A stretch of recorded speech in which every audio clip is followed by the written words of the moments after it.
হাল ছেড়ে দিলে তো হাল ছেড়েই দিলেন। হেরে গেলে তো হেরে যাওয়াই যায়। ব্যর্থ হইলে তো ব্যর্থ।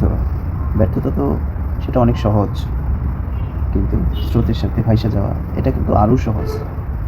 স্রোতের প্রতিকূলে বিপরীত দিকে দাঁড়ায় থাকা একটু কঠিন বটে, কিন্তু যদি কেউ সাহস করে দাঁড়াইতে চায়, একদিন বিজয় তার পদচুম্বন করে।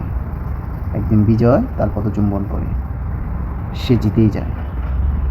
কষ্ট হয়তো হয়, একটু সময় হয়তো লাগে, একটু সময় হয়তো লাগে, দিন শেষে সে কিন্তু জিতেই যায়, জিতেই যায়। তো হাল ছেড়ে দিয়েন না, স্রোতের বিপরীত দিকে লক্ষ্য নির্ধারণ করুন।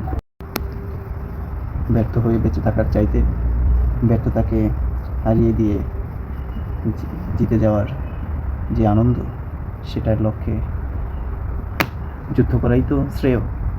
তাই হোক আমাদের জীবনে।